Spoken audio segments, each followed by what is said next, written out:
السلام عليكم ورحمة الله تعالى وبركاته المتتبعين الغاليين.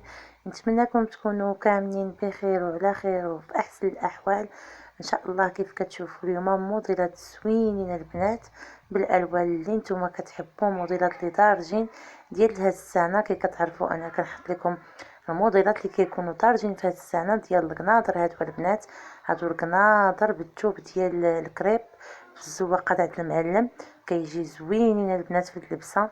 هكا تلبسوهم لا عندكم شي مناسبه لا هكا، كيجيو خفاف ومريحين وصيفيين. قلت علاش لا ما نشاركش معكم هاد الموديلات تشوفوهم كي دايرين. واللي بغات شي حاجه البنات تواصل معايا على الراس والعين، تخلي لي التعليق وانا نجاوبها على اي حاجه.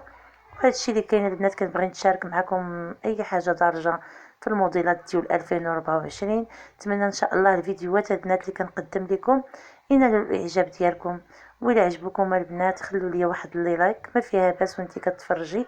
خلي لي واحد لايك هكا باش نشوفك واش عجبك الفيديو، وخلوا لي التعليق ديالكم. اللي بغات تسول على شي حاجه مرحبا بها، واللي ما متابوناش يتابونا باش ان شاء الله يبقى يوصلوا الجديد. وبارطاجوا مع احبابكم وصحابكم. نتمنى ان شاء الله الفيديوهات اللي كنقدم لكم ينالوا الاعجاب ديالكم الحباب ديالي. هادشي اللي كاين. واللي بغات شي حاجه ولا حابه تشري شي حاجه، راه اي حاجه كتوصلها في اي مدينه ولو تكوني بعيده كيوصلك الطلب ديالك حتى المدينه اللي نتيا فيها.